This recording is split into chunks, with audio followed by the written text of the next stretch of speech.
All right, welcome everybody. First of all, welcome to this webinar. I would like to quickly address who's present with us today. I am Thije Vos. I am a business developer at a company called VStep and on the product response simulator. And with me today is Alexios, also joining the commercial development team. But we also got present with us today Ben Bory and Thibaut Dalu. Ben is our product manager. He makes sure that everything we think of trickles down into a usable product. And Thibaut is the key expert in making sure that our products meet the standards that our customers seek for. Today, during this 1 hour session, we would like to touch a little bit on how we see training being done nowadays and the trends we spot in that training. And also, as a continuation of that, we would like to express the power of using virtual tools, and in this case, a response simulator, within training situations, which will be followed up with a short demo of our product. And of course, touching how it can be used within the aviation industry.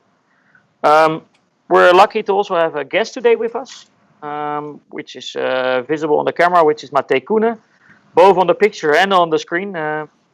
Matej, maybe if you would like to introduce yourself. Yeah, of course. Thank you, Thije. I'm Matej Koenen.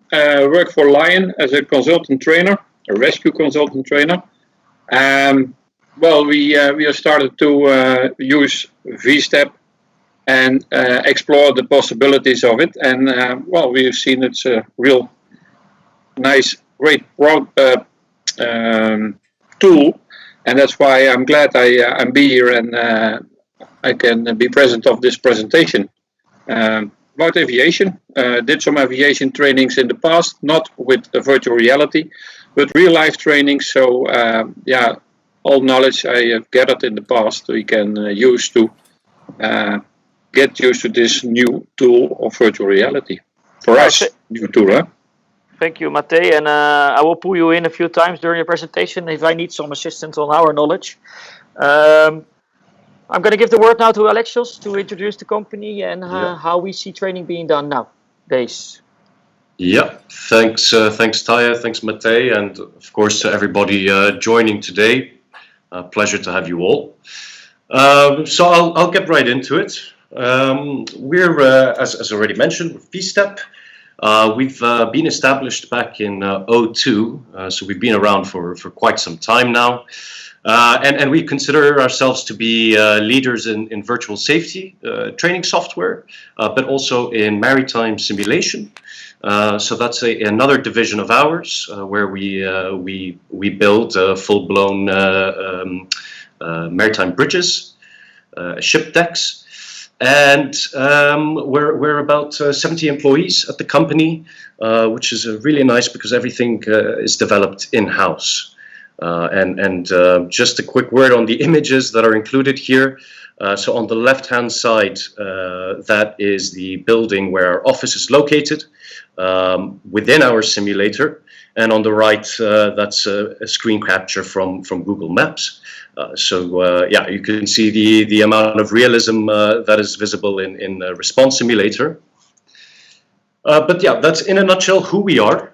And I would like to get started on how we see traditional training today and the limitations. And we gathered this, of course, from our experts. Important to highlight, of course, when it comes to traditional training today and how it's done, you have your interactive classroom teaching. So you're mainly going around the theory, answering the how, what, and why, maybe some engaging tabletop exercises or case studies where trainees engage together with the instructor. And of course, you have live training, both static live training, but also field experience. So that's what I mean there by live training. But looking at those, there are limitations. And namely, some of these are that live training is done at a fixed moment. So there's a limited flexibility, which means, for example, when you pre-prepare a training session, there's a specific time slot that you need to abide by. You have high resource count, so both in terms of personnel and cost. So this has an impact on daily operations. And there's the use and abuse of turnout gear.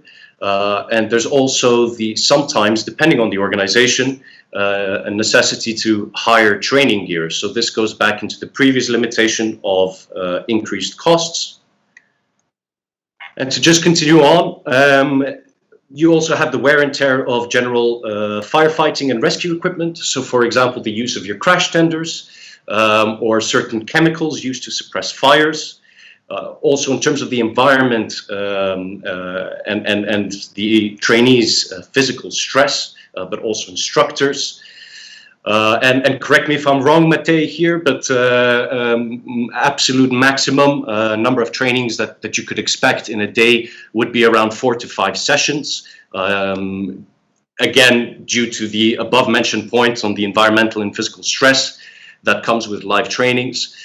And of course, at the end, live training also has many external variables that impact your training. So for example, if you've pre-prepared a scenario where let's say weather conditions are supposed to be nice and sunny, something you don't really see too often here in the Netherlands, it could be that at the end of the day, when you're reaching the point where you have to conduct your training, you end up with maybe some rain, some wind, snow, so just adverse weather that has an overall impact on the training that you had planned already.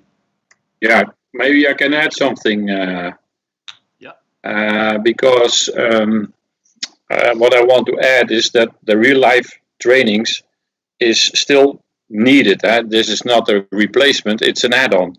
And you can do many more trainings on a day instead of in the past using only live fire trainings. That's correct, but see it as a really valuable add-on and do your trainings as much as possible and get higher quality out of your time management. Yeah, absolutely, absolutely. So yeah, of course, live training is essential. There are certain physical parameters that you could never replicate. So absolutely, I agree with that 100%. We experienced it yesterday, Alexios, when we were in a training container. Yeah, so we were in a training container ourselves, Ty and I, and we also had we experienced a rollover fire. So that intensity from just the heat itself, the smoke filling up, it's an incredible experience. That's difficult to replicate in virtual reality. Possible, but yeah, just certain parameters that are necessary. So moving on to this slide, just tying it in with what we call the circle of training. Again, this is the circle of training that we see today. So traditionally, so you go from your theoretical classroom training, moving on to practical training. So this is more static, where maybe you have your container in use or a static object that's set ablaze. So here you're looking at, you're coordinating and trying to understand how you would best approach the fire, how would you suppress this fire. Moving on from that, you go to your field experience. So this is more complex. You have various stakeholders involved, so multidisciplinary training. And once this part of the circle is complete, you go into your incident analysis, which is probably the most essential part of it, because you're evaluating what went well and what can be improved on. And in this phase, depending on where you are in your learning life cycle, you're either going into service or going back into the theoretical training phase. And this is a sort of a loop that keeps repeating throughout your career. In terms of the trends that we see in training today, we understand that learning should go from individual training to team training and to finally multidisciplinary training with various different stakeholders. Then you have, of course, you have to take the an effective learning process, which is as shown in the circle in the previous slide. So that's a mixture of theory, practice, and field experience to get into more complex situations. And each of these should be fed into the lifelong learning loop or lifelong learning cycle. Now, what we see added into this mix, and which Taya will touch on next, is virtual reality picking up pace. It was present a number of years ago, but it wasn't as common. It was maybe something that felt a bit uncomfortable. But now we see it really picking up pace, and more so with the whole situation around COVID. So the ability to also train remotely, train from home. We also see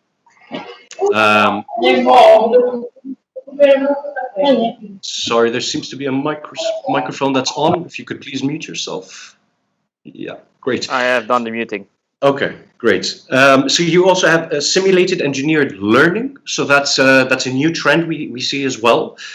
So what you're trying to do with simulated engineered learning is presuppose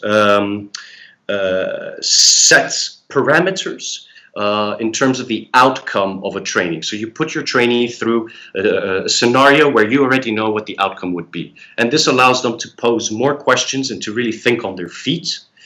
And why we're mentioning all of these points here is that virtual reality technology allows us to put all of those trends into context and to actually execute them more efficiently.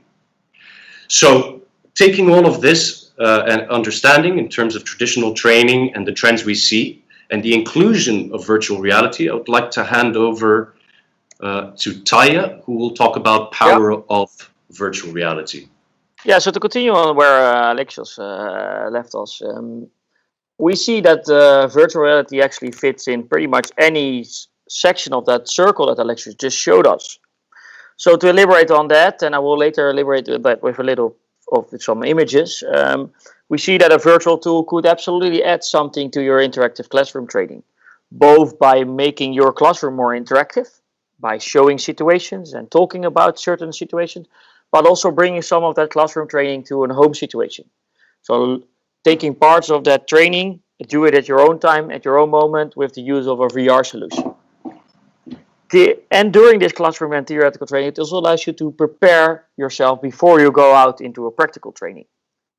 And to see how the virtual tool fits into with that practical training is that we allow with a virtual tool to extend what you have learned in the practical outside, for instance, on a hazmat container, to apply later on in a situation where there is this hazmat situation, but in a real life virtual world, with all these external factors that could influence your response strategy on that situation. Then everything that's learned you will take into a field experience, and you can take back your field experience again in that virtual training. That's one of the nice things about training in virtual. It gives you the opportunity to keep repeating and revisiting that topic, which also brings us maybe to the next step, there where we see that virtual tools are being used for modelization, both in a feedback way, so modelization of how did we respond and how can we improve that response the next time, but even in a modelization way of how can we predict how the situation is going to be evolving over time, with, for instance, dynamic fire propagation or other factors that helps you predict how our response strategy is going to affect handling the situation. And maybe this brings us and ties us into the next topic, which is the incident analysis, where a virtual tool allows you to visually represent that incident again and look back with it, maybe in that classroom setting, into the incident and how would you handle it. And to give you some more idea of how it worked, we have prepared a few images, Alexios, that are on the next slide. And if you look on the top left, you see we could pull up this hazmat container in a classroom, set it on fire virtually, and discuss with the classroom how to handle it. Then maybe you go outside, or maybe you go outside and train on it.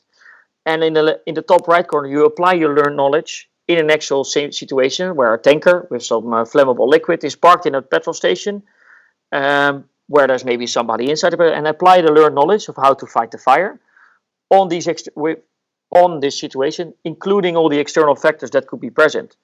And the nice thing is you don't have to close down a whole petrol station to practice this. Later, if you look to the bottom right, you could apply something you would encounter in a real situation. So a petrol station with a gas tank, an LPG tanker with some spilled liquid, and practice your response strategy on this. And also validate if that response strategy would have been the right response strategy. And to take it one step further on the bottom right corner, you could zoom out, look from the top down, and discuss with a classroom in a classroom situation your tactic of attacking this. And to make the bridge to our product, what we're trying to do with Response Simulator is tailor as a virtual tool to all these aspects of real life training. So we try to be an add-on and even an extension of some of the real life trainings. And what we've done, we've built a virtual training platform in collaboration with the safety experts we know and we collaborate with. And what we do is we place a trainee in a realistic 3D environment, and we allow the trainee to assess that situation, take visual information, and command his response strategy on the situation, or interact with certain parts, so there's no verbal communication going on. This verbal communication or actions are taken in by the system or by the instructor, and together they work towards a stable situation. And then this process is being repeated until we reach the point that we have the situation under control. And after this, we allow you to go into a debrief stage, or the modelization feedback stage, or the incident analysis, and evaluate the response of the trainee in such a way that he's able to next time perform better. And with this, we try to touch a few key learning objectives. And I'm not going to mention them all on the list, but to pick out a few important ones is, for instance, building situational awareness. If you look in the aviation industry, I think it would be really powerful, or we think it's really powerful, to allow the trainee to visualize different situations that could happen on an airport. But also emergency decision making. So where do you start your approach? And with that, also really important on an airport, you only have X amount of crash tenders with an X amount of liquid carrying. How are you going to use your resources available on that incident?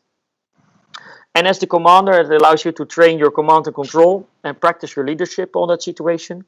But it also allows you in a virtual world to practice alternative response strategies. So how would you respond if you would do it in a different way? And VR allows you to do that 10 times, 20 times on a day without burning any of those points that Alexis addressed earlier. And of course, like we said before, it enriches physical training in a key part. And what we would like to do now, together with my product manager, Ben Borry, is take you on a live demo of the product.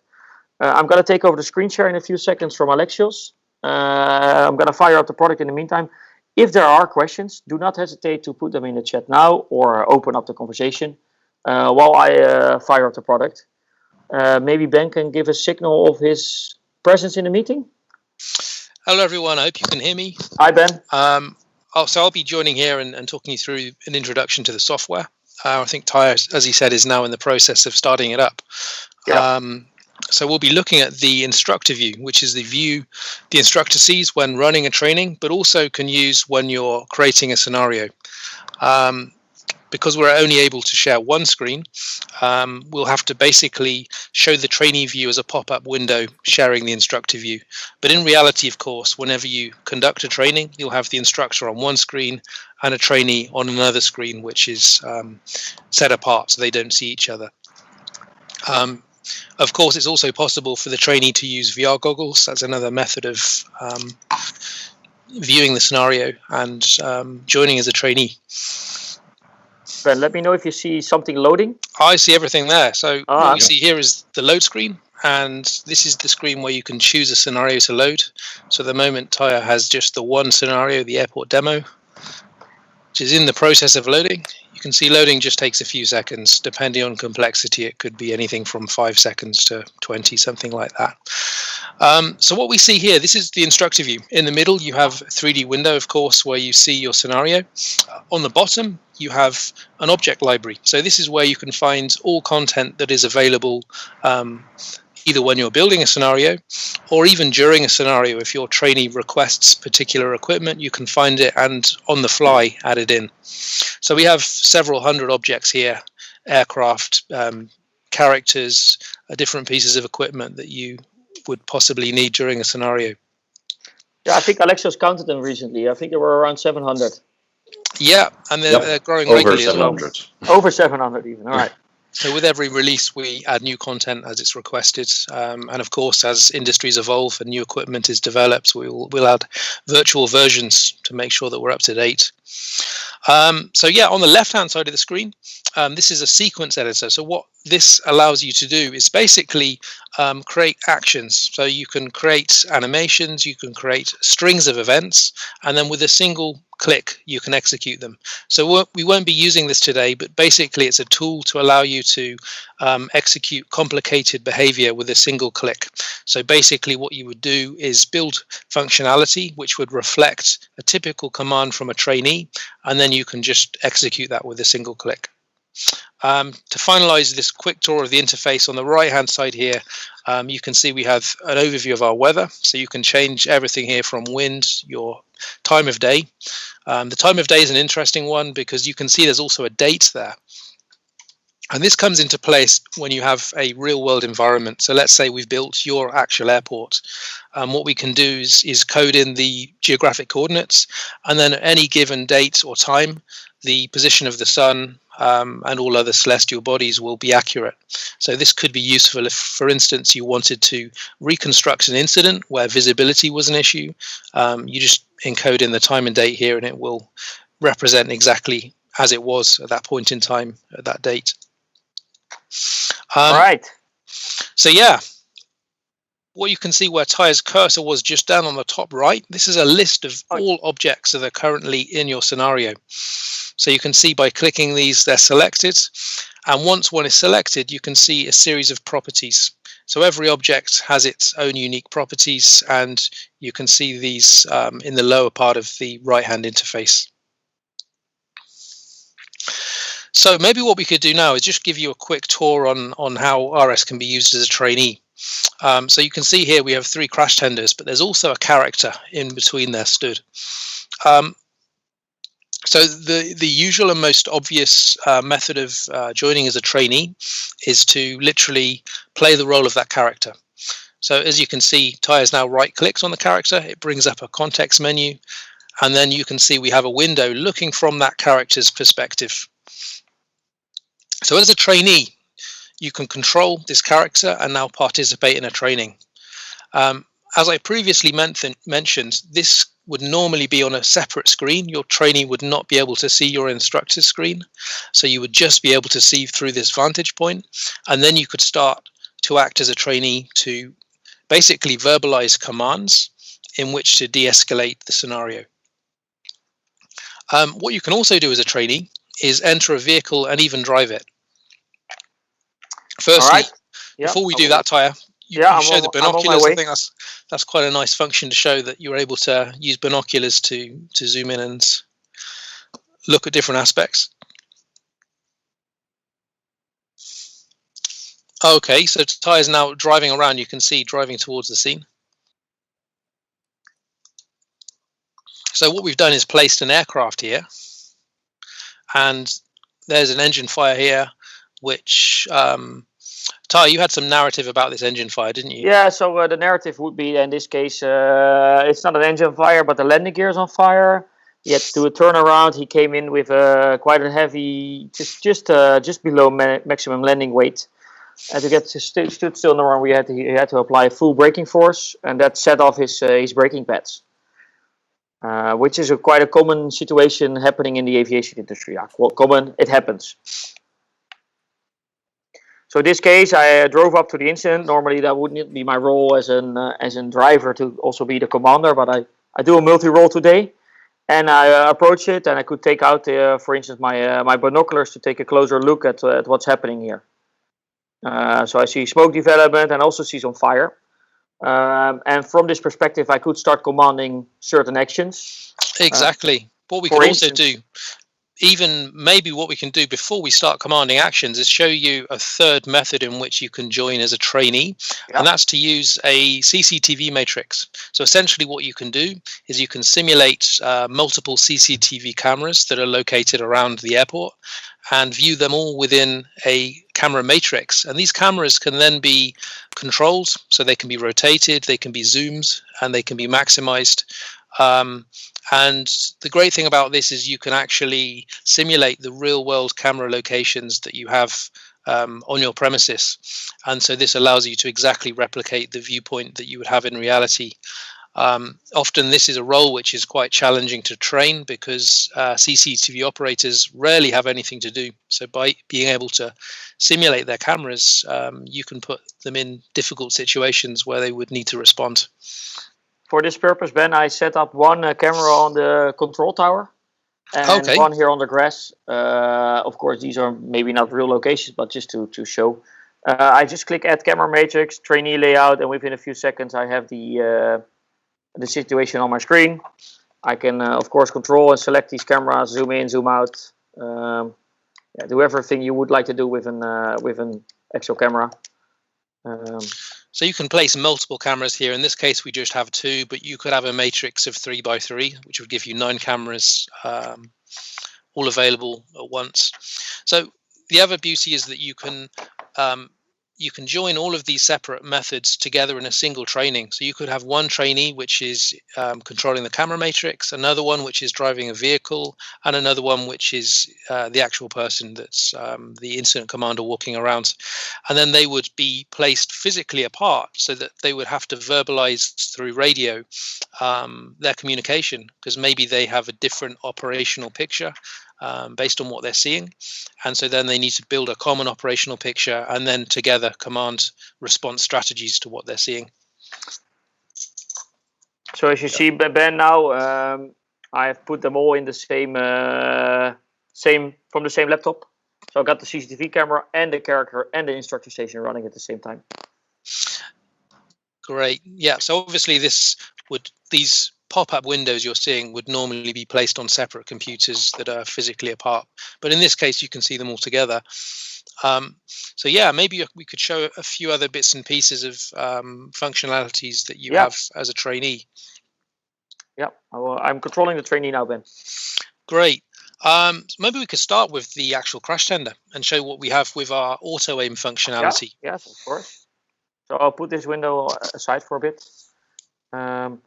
Of course, controlling the objects as an instructor is we try to make as simple as possible. So within just one click, I can start making this truck approaching the incident even closer. And by selecting the right cannon, in this case, cannon, I'm going to move you, Ben, for a second.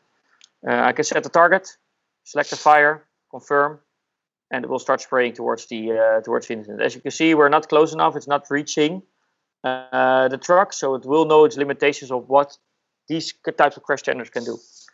So I can start making the approaching maybe a little bit closer. And as you can see, now it is able to reach the target. So this is some functionality which we've recently added. So all of our monitors, our attack teams, and of course all the vehicles which have either foam or water sprays now have this auto aim functionality, which is really useful in a live training, because instead of spending time trying to aim the cannon, you can literally with a single click just set it in place.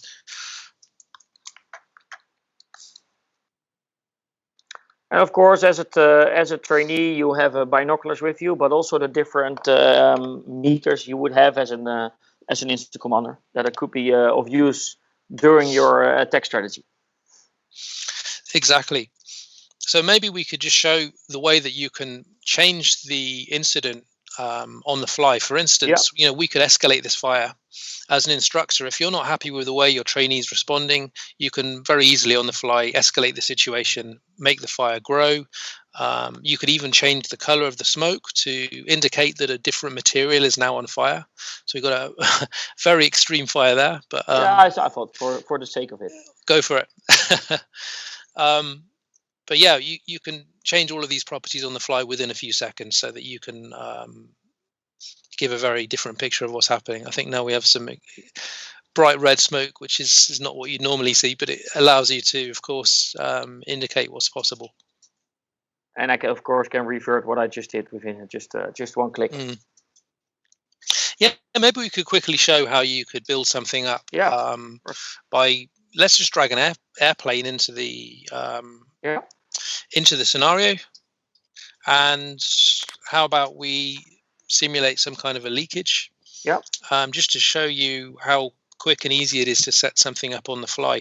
So here, Ty has added an A380. This aircraft actually got a full interior. So if you want, you can even build incidents on board. I think we need to turn that on, but you can see pretty high detail. We have the full interior, including the stairwells. It's possible to walk up and down there. We have all of the emergency exits, the emergency slides, and these can all be accessed and changed on the fly. So maybe what we could do now is add in something like a fuel tanker and then simulate a leak from that fuel tanker. So I'll just shout out some ideas here, and then Ty will execute. I will build along. Give you an idea of how easy it can be. So you can see he just typed in fuel, immediately got the tanker, dragged it into the scene, and then I asked to paint a leak. So immediately Ty has gone to the paint effect tool, painted it in. And we're going to change the properties to something that looks a bit more like a oil of some kind. So you see we have a nice reflective oil effect, which is now created. And really, you can just build like this. So, one of the key priorities when we designed the software was to make it as easy to manipulate on the fly. And the reason for that is during the course of a training, you can never anticipate what your trainee is going to request. So it was very important that we built something that allows the instructor to very easily change the course and direction on the fly, and of course not have too much IT knowledge, as a requirement. So it's all quite intuitive and easy to use, as you can see.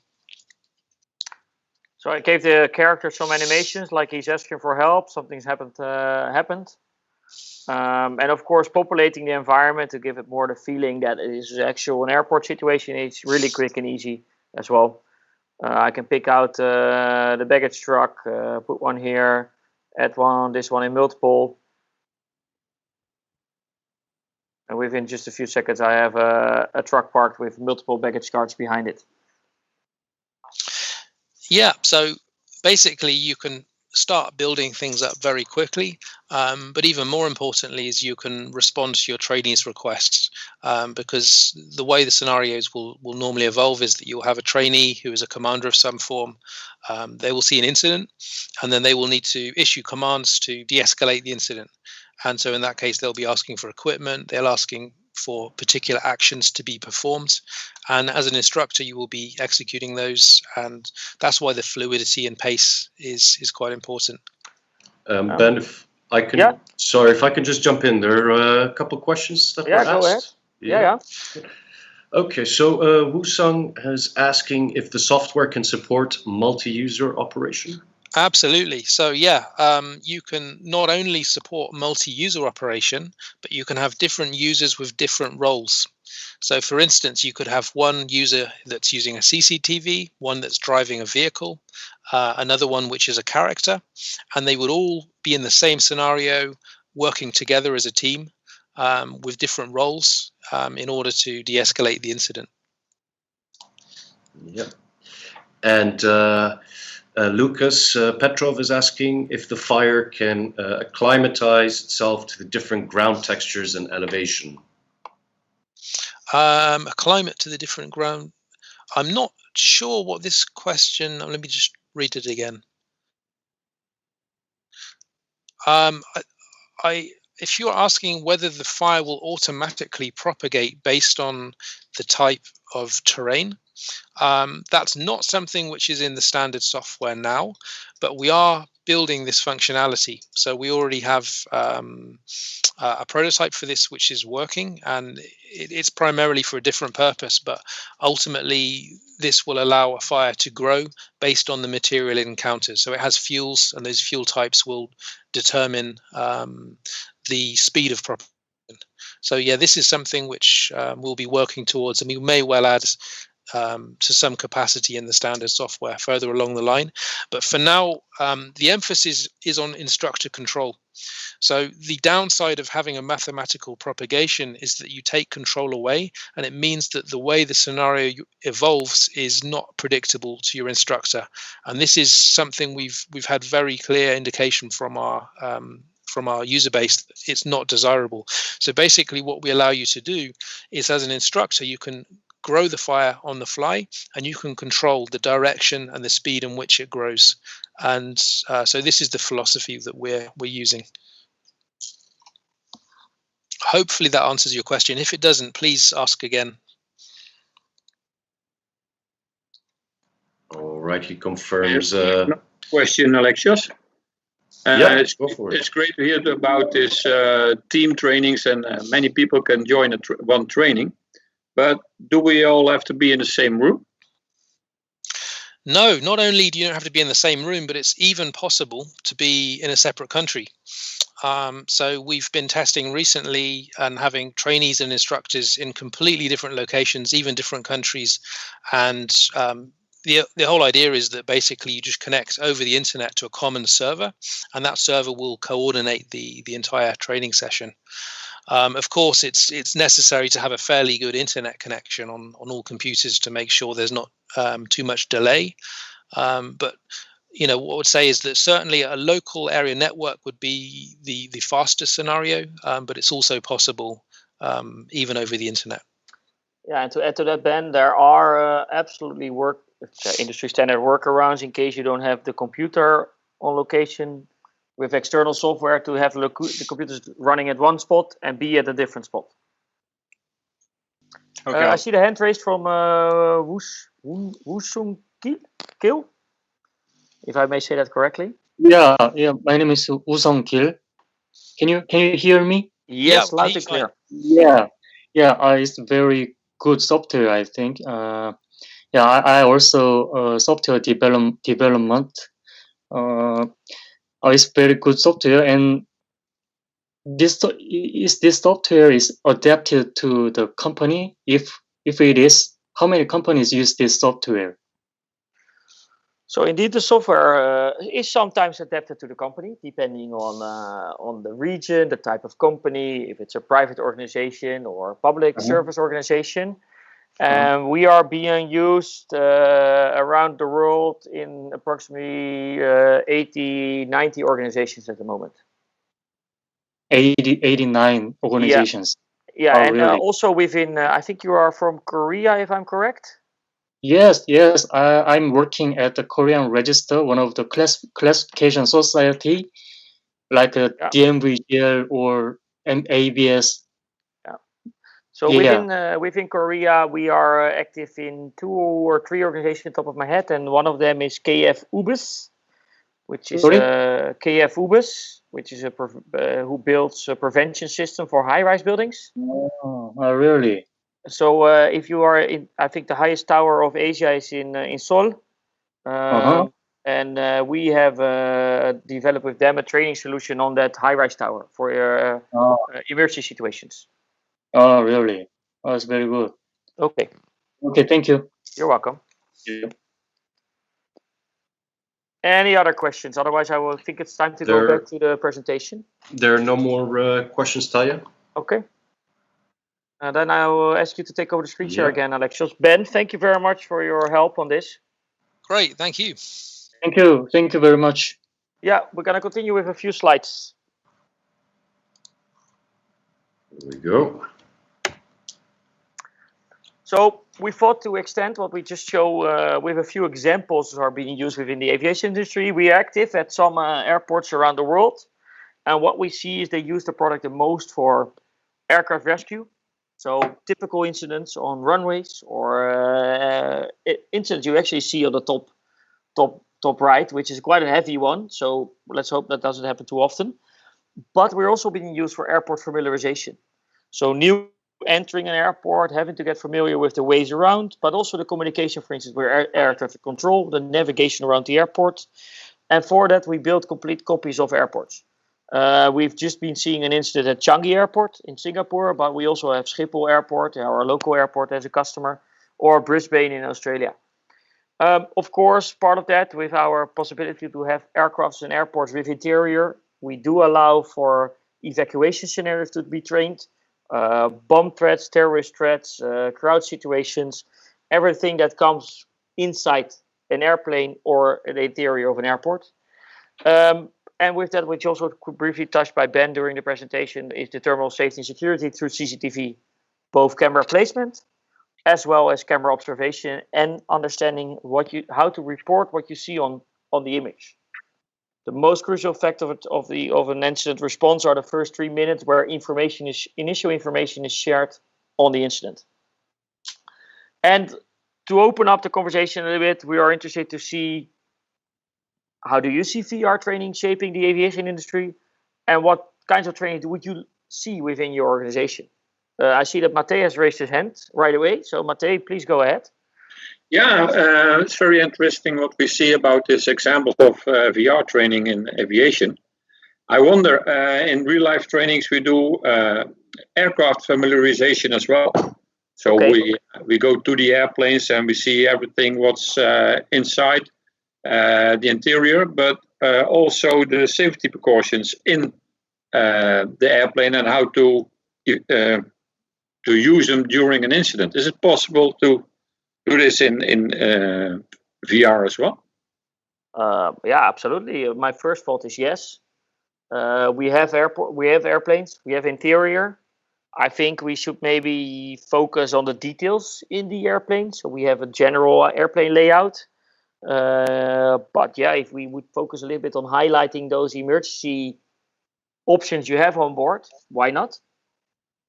Okay. Well, would be very helpful during a training. Okay, that's a good point, Ben. I think it's a little bit same as what we've been doing with the maritime industry, where we have details of an interior of a ship to help them work on their emergency procedures. Yeah, absolutely. I mean, I think that's a powerful area which it really could be utilized more. We've got several aircraft with highly detailed interiors. Some of them, particularly the bigger planes, the A380s, the 747s, are, more challenging in terms of the number of areas within these planes, especially with a second floor. So, it could be quite a powerful tool for that kind of thing. Okay, thank you. Okay. Anybody else? Any suggestions or ideas on how you would see VR within the aviation industry?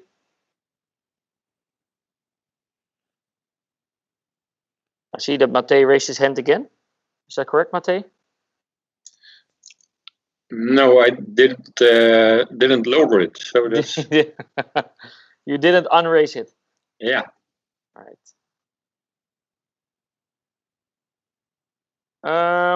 Let us know if you have suggestions later on after seeing this presentation. Do not hesitate to reach out to us, and we as an organization are really keen on learning from the people that actually are in the business, not in the way of building software, but in the response strategies. So do not hesitate to reach out. For the final part, I'd like to give the word again to Mate. Yeah, now I raise my hand again. I was thinking one part of the training is driver trainings on the airport itself, so to familiarize with the airport, knowing where to go and what time you need from A to B. You have some airports in this system, for instance, Schiphol. Mm-hmm. Can we do some driver training in this system as well? Yes. To be precise, maybe Ben could elaborate a little bit on it, since he's been more involved in that process. Sure. I mean, this is something which the tool has actually been used for. So Schiphol have actually used the tool for driver training. One of the key things, of course, is just learning routes, which is an important aspect, and it's not so easy to do in reality, given the congestion you have on an airport and also the risks of somebody unfamiliar actually driving out with live traffic on the runways. So, driver training is a key aspect. And there's a lot of possibilities there as well. I mean, we're looking at things like, for instance, taking transponder data, so you can have the actual locations of ground vehicles, but also aircraft moving around in real time. So then you have a live version of what's happening in reality inside your virtual situation. And this, of course, would be absolutely perfect for any kind of driver training. And then once you have that, it's very easy to extrapolate other very powerful training scenarios where you do things such as look at historical incidents, you replay transponder data when something wrong happens, and then in virtual worlds you can see how you would respond differently to prevent that situation occurring. There's a lot to add a word to that, Ben, almost a digital twin. Exactly. Yeah, more like a real-time digital twin. A real-time digital twin. I see that Dan also raised his hand. Yeah, can you hear me? Yes, loud and clear, Dan. Yeah, perfect. I have some question about animal control. One of the biggest issues we have by airplanes crash is birds and how we deal with the animal control. Is it possible to integrate with animal control and that you can see with binoculars some birds and how to work with that? Absolutely, really interesting question, since we discussed this 2 weeks ago. We have this, I'm not sure if it's in the version you have, Taya, but we have a flock of birds as an object, which actually does fly around. So as an instructor, you could then place that somewhere on the airport. The trainee could view it with binoculars and then would need to take appropriate action. Now, this was something which came from one of our nautical products, but it was actually from a fishing simulator, I think. But it was perfect for exactly what you mentioned, because it gives you a flock of circling birds, which you can place at any location, and then your trainee would need to respond to. I just quickly checked for you, Ben. It's not in this release. I know it's there. And to add to Dan and your answer, or to your answer, Ben, Dan, we are working in this sprint on some new animals also in. So that's really interesting. We do have the bird patrol vehicles already from the airport industry in our simulator. And we could also add the sounds. We also have the sound object, so we could already add sounds of gunshots for getting away with the birds, or bird sounds. There's quite a few things we can already do on that. Yeah, that was my next question. And we have in the airport where I'm working, we have a problem with rabbits and that kind of animals that we have to shoot to get rid of. Okay. Interesting to know. Yeah. Thank you, Dan. Any other questions? Otherwise, I move on to Alexios again. Yeah, I can't see if there are any questions, but I'll go ahead if there are. There's no questions. All right. Let's just speed up ahead here. So tying everything in, I thought it would be nice to give a visual representation of different setups. So how our user groups, our user community, normally train with RS. So as you can see here, and linking this back to the training circle, so this is your initial starting point. You're in a classroom setting. There are two different options here. It could be an advanced PowerPoint with a screen grab, or you could have more engagement. So as you can see on the right-hand corner, you have the instructor, and on the left-hand side, you have the trainee. So what you can do as an instructor is set up your scenario, your incident, and have a number of your students come up to the front and start communicating their response strategy. Then, of course, playing on that, you have one-on-one training, so just between the instructor and the trainer. This is the interesting one, where you can have network training, so up to 10 different trainees that respond on a single incident. So this ties into that when you're trying to replicate more of that field experience, where you have a multidisciplinary approach. Network training is the perfect possibility. Normally, what we suggest is to have at least 2 or 3 instructors if you're going to have up to 10 trainees. since you can affect the incident on the fly, so live. Now, what's relevant to the whole COVID situation is being able to connect remotely. So as you can see in the projector screens over there, we can see that fake users, John de Bruin, for example, has connected remotely, and they are now working on the same incident as Anna Miller on the left, and the instructor is there, and vice versa. It could be that the instructor is home and the trainees are at the station working on the scenarios. And tying this again back to the training circle, your incident analysis, your evaluation debrief. So recording the incident that you've just been taken into is essential, and then communicating that either in a classroom setting again, or one-on-one with your instructor, or with your fellow trainees. So there are multiple different ways to go about the debrief. So that's generally how the setups look when it comes to our user group. Are there any immediate questions on that? Otherwise, we can go and open the floor to all questions. There are no particular questions in the chat. Let's wait a few minutes, see if somebody wants to drop us a question. Yeah. Maybe another topic also that actually that could trigger some feedback is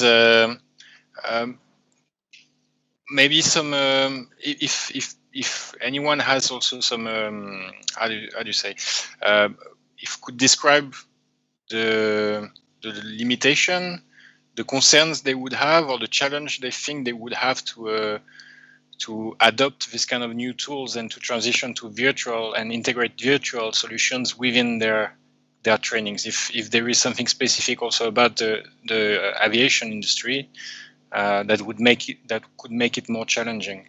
Mm-hmm. Could be interesting indeed, absolutely. Maybe Matej, since you are in the transition now, so sometimes using a virtual tool as well. Yeah.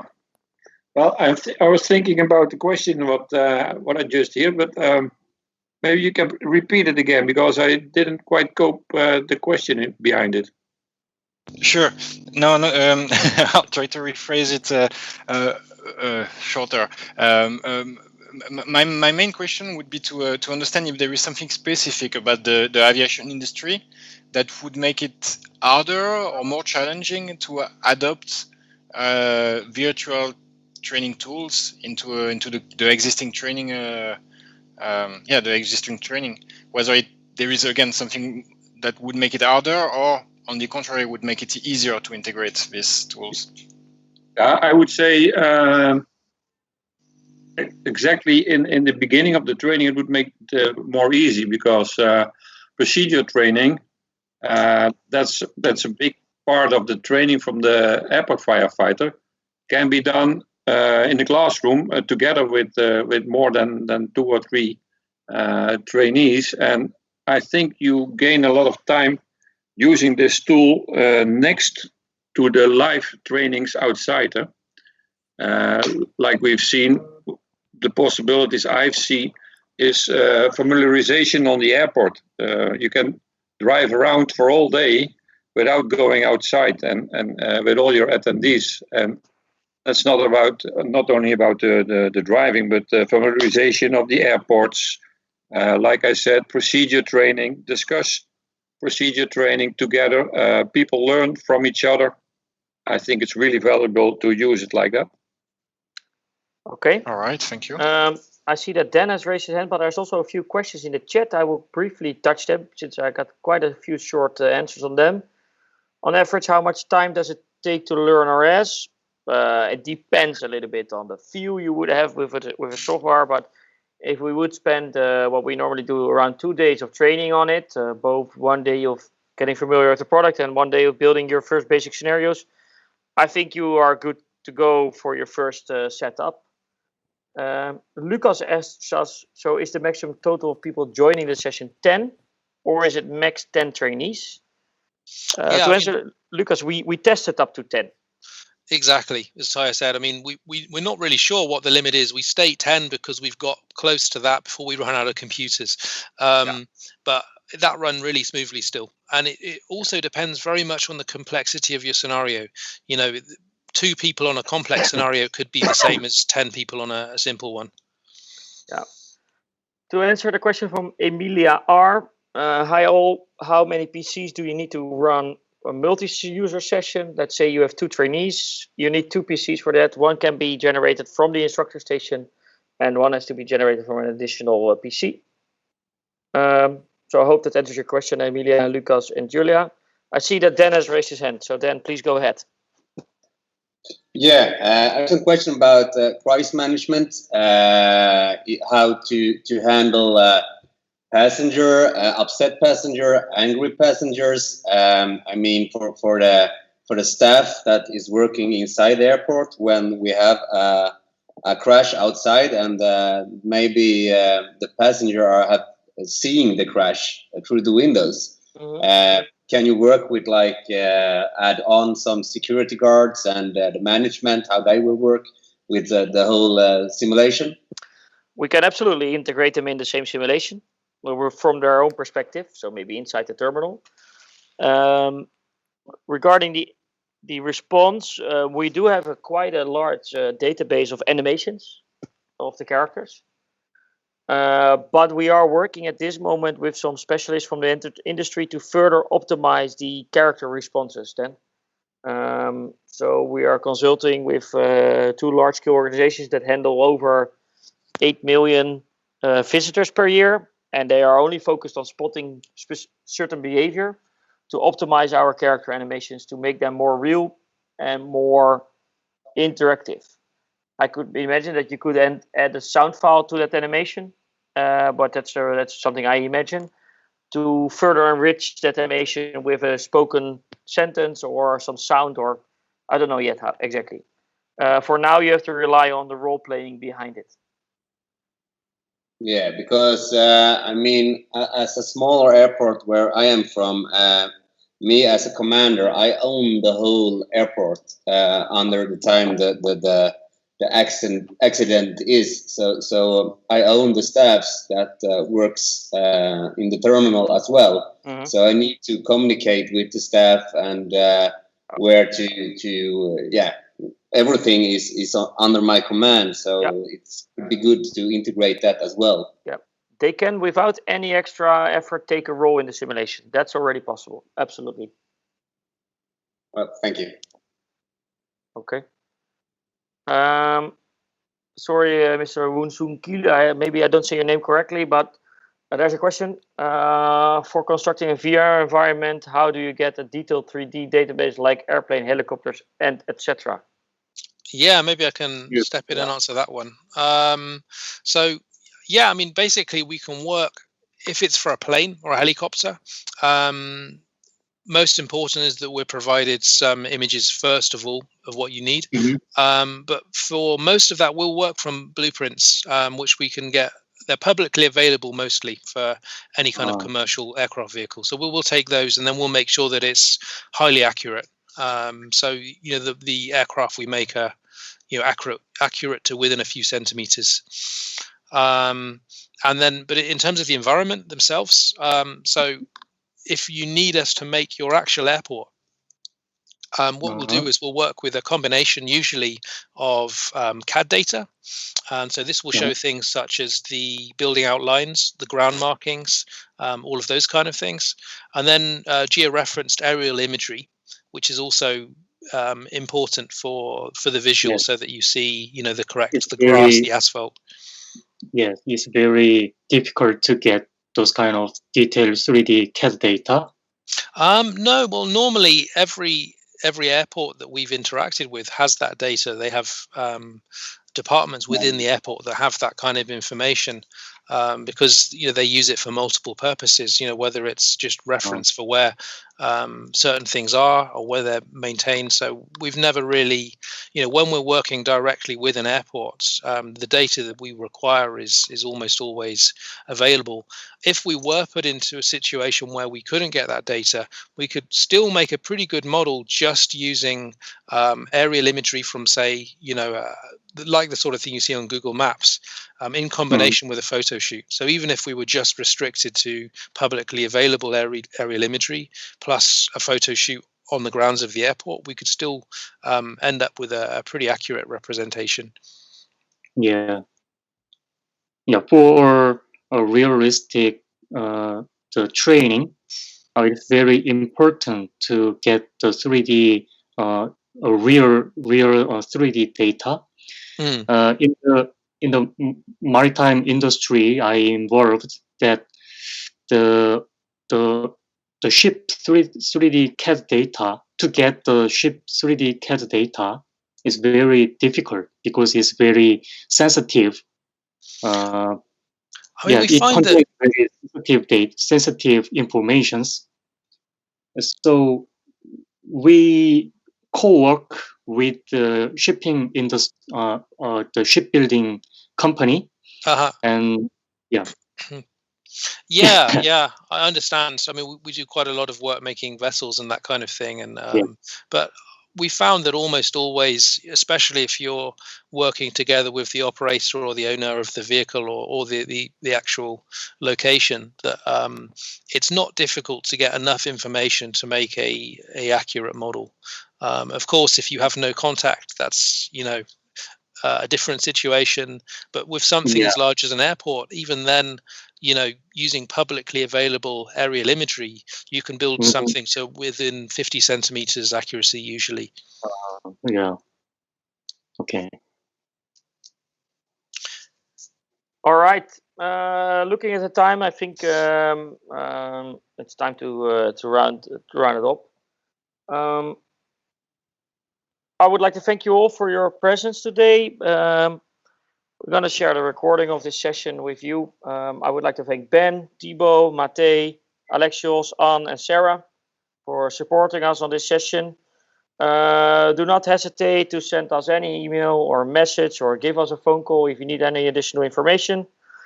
We hope you felt informed, that you learned something about training, and that you learned something about what we can do with that aspect with our tool.